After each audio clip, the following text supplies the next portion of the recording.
Добар ден, го гледате неделното интервју на Радио Слободна Европа. Наш денешен гостин е извршниот директор на Младинскиот образовен форум, Дона Костуранова. Костуранова, неодавна се пожаливте на политички прогон оркестриран од институциите, а во исто време власта издвои 800.000 евра за невладиниот сектор. Како го коментирате ова? Целата ситуација е олицетворение на неправдата во македонското општество и злоупотребата на политичка моќ наспроти интересите на самите граѓани на оваа држава.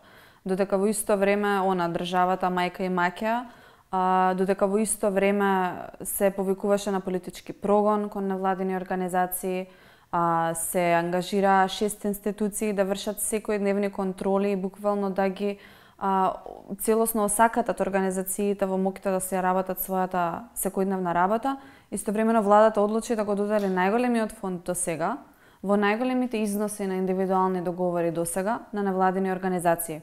И очекувано, кога ја видовме листата на тие невладини организации, на неја има 2 или 3 имиња кои граѓаните можат да ги препознаат. Но останатите организации се анонимни за ова општество, половина немаат ни своји достапни веб-сајтови, а оние што ќе ги најдете, ќе видиме дека немаат никакви активности, не функционираат, немаат никакви придонеси од нивното делување.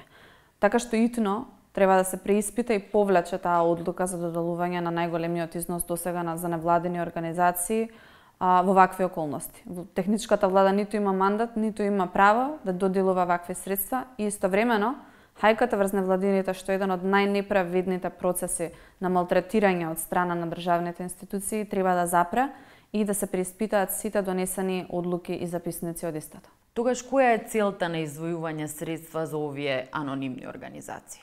Можеме само да шпекулираме, но долго време живееме во општество каде што моќниците пробуваат да изградат паралелни светови.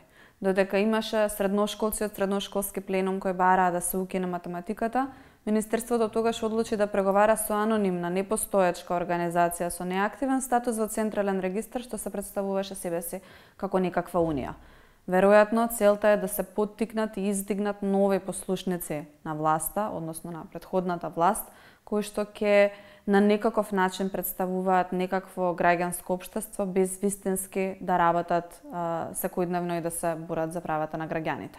Едно е да се бунтуваат за интересите на граѓаните организации кои што се борат да тие имаат соодветна хуманитарна помош, да тие имаат услови за школување, да им се почитуваат правата пред институциите. Друго е кога се појават организации кои никаде не фигурирале до вчера да заземат таква улога. Освен укинувањето на екстерното тестирање, според вас треба ли да се направи анализа од ефектите и да се сноси одговорност пред да се затвори ова прашање? Уште од првата година на почнувањето на примена на екстерно тестирање, ние баравме истото да се прогласи за пилот и 26.000 граѓани не поддржаа таа кауза, но тогашниот министер остана глув за барањето. Иако е за поздравување укинувањето на екстерното тестирање, не смееме да дозволиме толку години и време посветени на истото да бидат занемарени. Подитно е неопходно да се направи анализа на резултатите од екстерното тестирање, на фондовите и парите потрошени за истото да се спроведува и да се искористи она што може како податок досега извлечен од таму. Иако беше фалично во спројето спроведување, треба да се анализира каде биле недостатоците, но и да видиме дали можеме да извлечеме некакви показатели за квалитетот на образованието, успехот по различни предмети во различни училишта и така натаму. Македонија според Светска банка, иако најмногу вложува во образованието, по квалитетот сме на дното. Што според вас треба новата власт да направи за подобрување на образовниот систем? Суштински образованието, иако го третираме како многу важно во Македонија, е многу неквалитетно. Тие часови поминати во училниците не се исплатат онолку колку што би требало. И императив е да се покрене квалитетот на самото образование, квалитетот на наставата, односот на професорот и наставникот кон ученикот и правата на ученикот во образовната средина.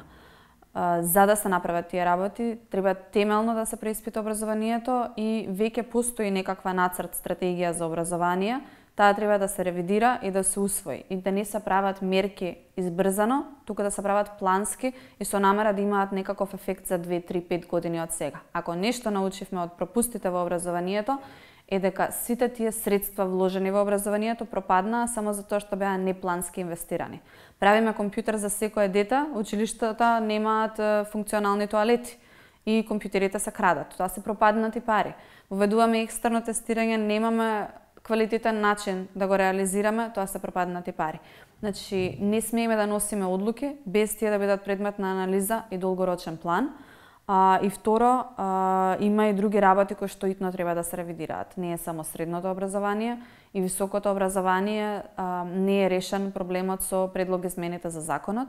Тој треба да биде предмет на широки консултации, каде што ќе бидат вклучени сите засегнати, од академска заедница до студенти, до организации кои се занимаваат со таа работа, за да се изготват најдобрите решенија кои што ќе го подобрат квалитетот на образованието и она што го добиваат младите луѓе. Без ова да се направи, ние ќе продолжиме да имаме образовен систем од кој ќе излегуваат млади луѓе кои немаат вештини, кои немаат капацитети да се снајдат на пазарот на трудот, кои немаат применето знаење. Новата влада, како што најави лидерот на ССМ Зоран Заев, ќе се посвети со цел младите да останат и да работат во Македонија. Што мислите за мерките кои се предложени со цел младите да не се иселуваат од земјата? Да, иселувањето на младите е најзначајниот проблем кој треба да се таргетира, но тој не може да се адресира директно без да се подобрат условите за живот и функционирање на младите луѓе, бидејќи знаеме дека тоа што ги брка во странство е наоѓањето на работа, наоѓањето на соодветна платена работа и целокупните услови за живот. И тие мора да ги подобриме во Македонија. Но за да се преземат добри мерки и за поздравување и поддршката за претприемаштвото кај младите и помошта да се најде прво работно место и да не се чека многу долго по завршување на образованието, мора внимателно да се пристапи кон тоа. Ние прво мора да знаеме и да ги собереме податоците од Агенцијата за вработување на Република Македонија и најтранспарентно да видиме колку млади луѓе се во каква позиција, колку од нив се невработени, за воопшто да можеме да преземаме мерки. Така што една од основните работи што треба да се преземат е да се соберат податоците од Агенцијата за вработување, да се види кои професии се најпотребни на пазарот на трудот и колку млади луѓе вистински се невработени во оваа држава, за подоцна да може да одговориме на нивните потреби, но и на пазарот на трудот. И треба да се внимава. Мерките треба да бидат насочени кон отварање на нови работни места и места кои што ќе им бидат достапни на младите луѓе, за да може да се преземе нешто околу тој проблем. Младите во последните години беа поактивни и излегоа на улиците за да си ги бараат сопствените права. Ќе бидат ли активни и натаму? Мислам дека да, мислам дека младинската, пленумската пролет или како и да биде што почна, ниту престанува, ниту треба да престане.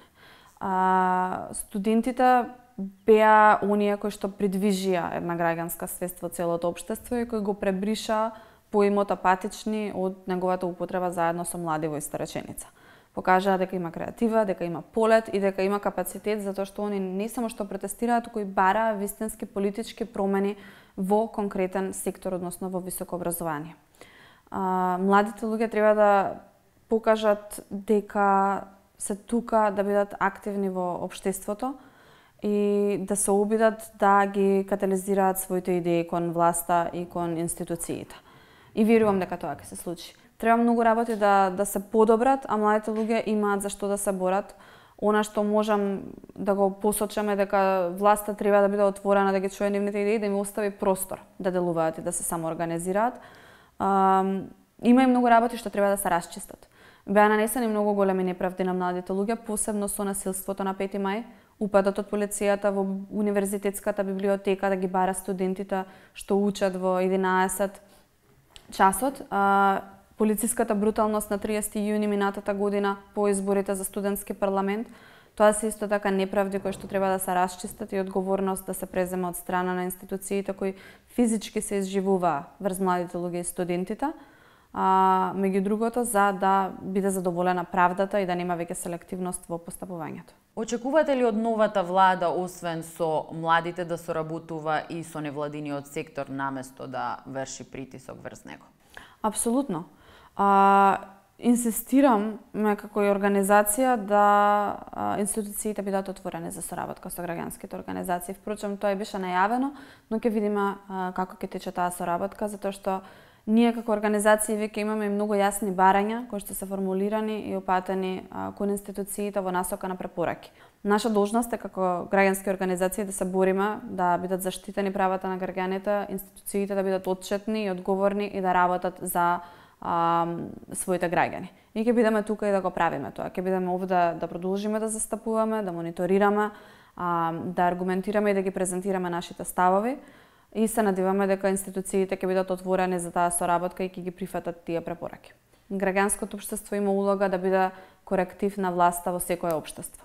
Ви благодарам за издвоеното време. Благодарам и на вас. Тоа беше се од неделното интервју на Радио Слободна Европа. До гледање.